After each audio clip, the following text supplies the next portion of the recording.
السلام علیکم دوستوں، میں ہوں علی جاوید نقوی۔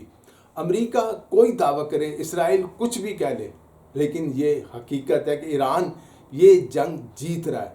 ایک تنہا ملک دنیا کی سپر پاور سے ٹکرا گیا اور اس کی ٹیکنالوجی کو فیل کر دیا۔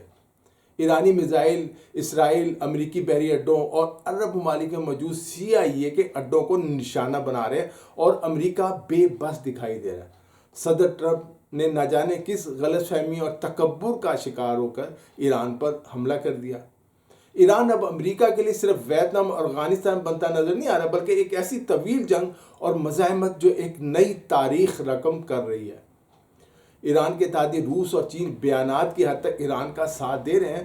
وہ ایران کی کس طرح مدد کر رہے ہیں، اس حوالے سے کسی کے پاس مستند معلومات نہیں ہے۔ البتہ امریکہ نے یہ الزام لگایا کہ ایران چینی ساختہ سپر سونک میزائل یا اس کی ٹیکنالوجی استعمال کر رہا ہے، یا کم از کم چین نے اسے میزائل بنانے میں مدد فراہم کی ہے۔ مشرق وسطیٰ میں جاری جنگ اب 7ویں دن میں داخل ہو چکی ہے۔ دنیا بھر میں ایک ہی سوال گونج رہا ہے، یہ جنگ کتنی طویل ہوگی اور کب تک جاری رہے گی؟ مگر اس سوال کا کوئی حتمی جواب جو ہے کسی کے پاس نہیں ہے۔ البتہ ایک بات یقین سے کہی جا سکتی ہے، چاہے یہ جنگ کتنی لمبی کیوں نہ ہو، ایران کو شکست دینا آسان نہیں ہوگا۔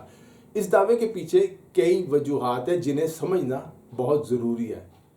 سب سے پہلے اسرائیل کی حیثیت پر نظر ڈالنا ہوگی۔ موجودہ صورتحال میں اسرائیل اس جنگ میں امریکہ کے لیے ایک اسٹریٹجک اثاثے سے زیادہ بوجھ بنتا دکھائی دے رہا ہے۔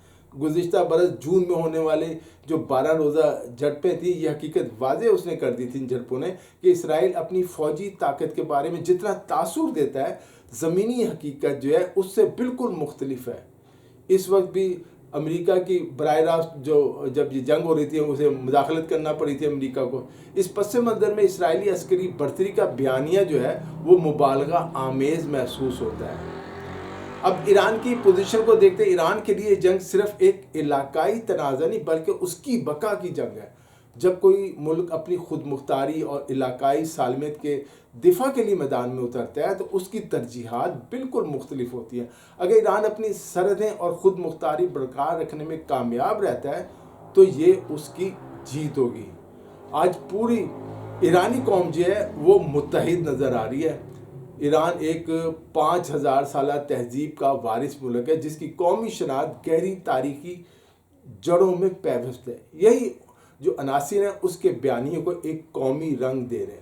دوسری طرف ایران کے موجودہ نظام کو پوری دنیا کے اہل تشیع کی زبردست حمایت حاصل ہے اور یہ سب کے لیے حیران کن ہے۔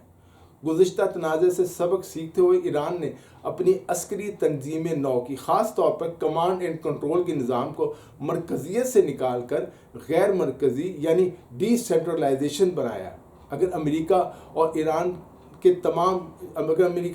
تمام قیادت بھی ختم کر دیتا فرض کرے، تو پھر بھی امریکہ کے خلاف یہ مزاحمت جو ایران کی ہے جاری رہے گی۔ یہ ایک نئے جہاد کا آغاز ہو چکا ہے جس کے بارے میں کسی نے سوچا بھی نہ تھا۔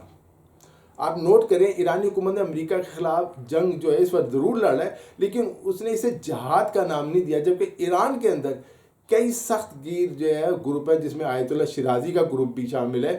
امریکہ اور اسرائیل کے خلاف جہاد کا اعلان اس نے کر دیا ہے۔ ایرانی حکومت ابھی تک کہہ رہی ہے کہ اس کا ایٹم بم بنانے کا ارادہ نہیں، لیکن ایرانی قوم اب حکومت سے مطالبہ کر رہی ہے کہ ایٹم بم بناؤ۔ ایک اور اہم پہلو ایرانی قوم پرستی کا ابھار ہے۔ سپریم لیڈر کی شہادت کے بعد خطے میں شیعہ اور سنی حلقوں میں غیر معمولی رد عمل دیکھنے میں آیا۔ بعض عرب ممالک میں عوامی جذبات حکمرانوں سے مختلف سمت میں جاتے دیکھے۔ بحرین، جہاں امریکی 5ویں بحری بیڑے کا جو ہے وہ ہیڈ کوارٹر ہے، وہاں بھی عوامی سطح پر بہت غم و غصہ کی جھلک نظر آئی۔ یہ صورتحال خلیجی ریاستوں کے جو حکمران ہیں ان کے لیے ایک آزمائش ہے، جو اپنی سلامتی کے لیے مکمل طور پر امریکہ پر انحصار کرتے ہیں۔ بحرین اور کویت میں بھی آپ جانتے ہیں شیعہ مسلمان جو اکثریت میں ہیں، اور کویت اور بحرین کے بادشاہ جو ہیں اس والے سے پریشان ہیں، انہیں اپنی بادشاہت ختم ہوتی نظر آ رہی ہے۔ آبنائے ہرمز اور بحیرہ احمر کی اسٹریٹجک اہمیت کسی سے پوشیدہ نہیں۔ اگر ایران ان آبی گزرگاہوں پر جو دباؤ ہے جو بند کیا ہوا ہے وہ اسے برقرار رکھتا ہے اپنے اس فیصلے کو، تو عالمی تیل منڈیوں میں بے یقینی بڑھتی جائے گی۔ اسی طرح بحیرہ عرب اور بحر عمان میں چین، روس اور ایران دیگر ممالک کی مشترکہ بحری مشقیں ایک بڑے جغرافیائی اتحاد کا اشارہ دیتی ہیں۔ امریکی طیارہ بردار بحری جہاز USS ابراہیم لنکن کو بھی اپنی پوزیشن جو ہے بار بار تبدیل کرنا پڑ رہی ہے، جو بدلتے توازن نے اور جس کا مطلب یہ ہے کہ امریکہ کو خطرات ہیں۔ خطے میں حزب اللہ کی سرگرمیوں نے بھی ایک نیا محاذ کھول دیا ہے۔ لبنان کے جنوبی علاقوں میں کشیدگی بڑھنے سے اسرائیل کو دباؤ کا سامنا ہے۔ دوسری طرف عرب ممالک میں قائم امریکی اڈے ایرانی ڈرونز اور میزائل حملوں کی زد میں آئے ہوئے ہیں، جس سے یہ سوال اٹھ رہا ہے کہ آیا امریکہ اپنے اتحادیوں کو مکمل فضائی تحفظ فراہم کرنے کی پوزیشن میں ہے یا نہیں؟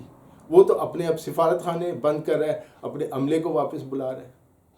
بین الاقوامی سطح پر چین اور روس کا کردار بھی قابل توجہ ہے۔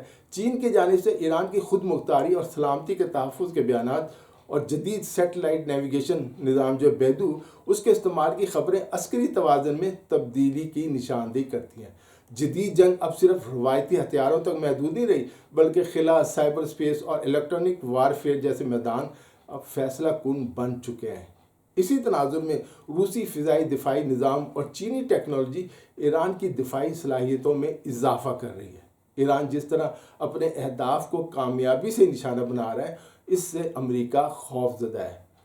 امریکی حکمت عملی پر بھی سوالات اٹھ رہے ہیں۔ اگر یہ جنگ انتخابی جنگ تھی، یعنی امریکہ نے اپنی مرضی سے شروع کی، تو اس کے اہداف، دورانیہ اور نتائج کے بارے میں واضح منصوبہ بندی ہونی چاہیے تھی، جو نہیں نظر آ رہی۔ بیانات میں تضاد ہے اور مذاکرات کی پیشکش تردید ہو جاتی ہے۔ یہ اسے پیچیدہ بنا دیا کہ امریکہ چاہتا کیا ہے۔ داخلی سطح پر بھی امریکی سیاسی حلقوں میں اس پالیسی پر اختلافات سامنے آئے، لڑائیاں ہو رہی ہیں۔ اب سوال یہ کہ کیا امریکہ ایران کے خلاف ایٹم بم استعمال کر سکتا ہے؟ اس کا خدشہ بہرحال موجود ہے، لیکن رد عمل امریکہ اور یورپ کو لے ڈوبے گا۔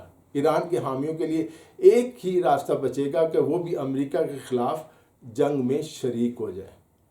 موجودہ حالات میں ایران کم از کم اپنی بنیادی دفاعی جو اس کی پوزیشن ہے اسے برقرار رکھنے کی صلاحیت رکھتا ہے، جبکہ خطے اور دنیا کی بڑی طاقتیں ایک نئے جیو اسٹریٹجک توازن کی تشکیل میں مصروف دکھائی دیتی ہیں۔